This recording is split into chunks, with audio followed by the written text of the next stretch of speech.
गौरी माँ काली की बहुत बड़ी भक्त थी।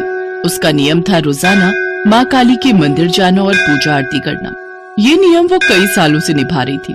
गौरी की शादी हुई तो भी उसने वो नियम नहीं तोड़ा। गौरी की शादी को 15 दिन हो चुके थे। गौरी ने अपनी सास से कहा, माँ जी, अगर आप इजाजत दे तो क्या मैं कल से रोजाना काली माँ के मंदिर जा सकती हूँ? मोहल्ले बिरादरी के लोगों के सामने यूं नई बहू का बाहर जाना ठीक नहीं। लोग बातें बनाते हैं। अब वो घर पर ही रोजाना नियम से जल्दी उठकर माँ काली की पूजा आरती करने लगी। हे काली मैया, मेरे परिवार पर अपनी कृपा बनाए रखना।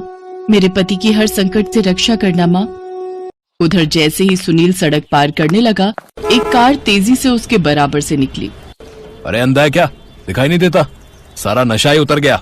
एक बोतल घर ले जाता हूँ, घर जाकर आराम से पीऊंगा। सुनील शराब के नशे में घर पहुंचता है। वो शराब पीने लगता है। गौरी उसे और शराब पीने के लिए मना करती है। मैं रोजाना पीता हूँ और मैं पीनी नहीं छोड़ सकता। अब मेरा दिमाग मत खा सिर पर खड़ी होकर, जा यहाँ से। माँ काली के मंदिर में बहुत बड़ी पूजा होने वाली थी। गौरी का भी मन था कि इस पूजा में शामिल हो, इसलिए वो अपनी सास से पूछकर काली माँ के मंदिर में पूजा के लिए चली जाती है। सुनील नशे में घर आता है। उसे जब गौरी घर पर नहीं मिलती तो वो गुस्सा होने लगता है। अरे क्यों इतना गुस्से में आ रहा है? मुझे बोल कर गई है, आ जाएगी अभी। नहीं माँ, ये गौरी ने रोज का तमाशा बना रखा है। ये मंदिर और पूजा के बहाने न जाने कहाँ घूमने और किससे मिलने जाती है। मैं आज इसकी पूजा पाठ निकाल कर ही रहूंगा। मैं गौरी को घर लेकर आता हूँ। इधर सुनील गुस्से में उसे लेने के लिए जाता है। सुनील नशे में बाइक चला रहा था। अचानक वो सामने से आकर कार को नहीं देख पाता और उसका एक्सीडेंट हो जाता है। यमराज सुनील की आत्मा को अपने साथ यमपुरी लेकर पहुंचे। सुनील की आत्मा अपने आप को यमपुरी में देखकर घबरा गई। मैं यहाँ क्या कर रहा हूँ? आप कौन है? हे मानव, अब तुम मर चुके हो। तुम आत्मा में बदल गए हो। तुम्हारी आयु पूरी हो चुकी है, इसलिए तुम अब यहीं रहोगे एक आत्मा बनकर। नहीं, मैं ऐसे नहीं मर सकता। मैं ऐसे कैसे मर सकता हूँ? तभी वहाँ माँ काली आती हैं। प्रणाम देवी माँ, आप और यमपुरी में? मेरी भक्त गौरी आज मेरे मंदिर में सुनील की रक्षा की प्रार्थना कर रही है। वो मुझसे सदा सुहागन रहने का आशीर्वाद पहले ही प्राप्त कर चुकी है, क्योंकि उसने मेरी हमेशा से ही बहुत पूजा और सेवा की है।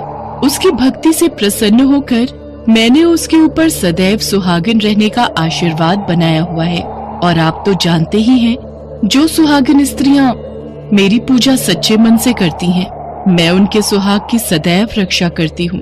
पर लगता है सुनील ने अवश्य ही कोई गलती की है, जिसके कारण वो मृत्यु को प्राप्त हुआ है। पर देवी मैया के आशीर्वाद से गौरी का भाग्य भी सुनील के भाग्य के साथ जुड़ गया। परंतु सुनील ने अपनी ही गलती से अपने आप को मृत्यु तक पहुंचा दिया। मुझसे बहुत बड़ी भूल हो गई देवी मैया। मुझे वापस अपनी पत्नी के पास जाना है। हे यमराज, मेरी भक्त गौरी सुबह से ही भूखी प्यासी मंदिर में मेरी पूजा अर्चना कर रही है, इसलिए मैं अपनी भक्त के सुहाग को पुनः जीवन दान दे रही हूँ। मैं जानती हूँ मेरे इस निर्णय से आप भी सहमत होंगे। हे देवी माँ, आपकी तो शक्ति अपार है। सुनील, आज तुम अपनी पत्नी गौरी के कारण ही पुनः जीवन को प्राप्त कर रहे हो, क्योंकि माँ काली का आशीर्वाद तुम्हारी पत्नी के ऊपर है, जिसका सारा श्रेय तुम्हारी पत्नी गौरी को जाता है। वो देखो, तुम्हारी पत्नी को तुम्हारे एक्सीडेंट के बारे में पता चला तो वो दौड़ती हुई हॉस्पिटल पहुंची है और माँ काली को याद करके तुम्हारे जीवन की सुरक्षा की प्रार्थना कर रही है। गौरी सुनील से लिपट लिपट कर माँ काली को याद कर रही है। सुनील की आत्मा की आंखों में आंसू थे। उसकी आत्मा माँ काली और यमराज जी को धन्यवाद कहकर अपने शरीर में वापस लौट आती है। सुनील की आंखें खुलती हैं। वो सब कुछ भूल चुका था जो कुछ देर पहले यमपुरी में हुआ था, पर उसके अंदर नया बदलाव था। अपने पति को जीवित देखकर गौरी की खुशी का ठिकाना नहीं था। कुछ दिन बाद सुनील बिल्कुल ठीक हो जाता है। गौरी, न जाने आज माँ काली के मंदिर जाने की बहुत इच्छा हो रही है।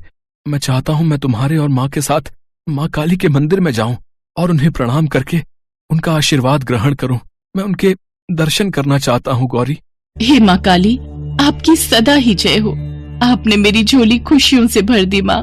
सुनील माँ और गौरी के साथ मंदिर जाता है और माँ काली के दर्शन करता है। उस दिन से गौरी की जिंदगी में माँ काली की कृपा से ढेरों खुशियाँ आ जाती हैं।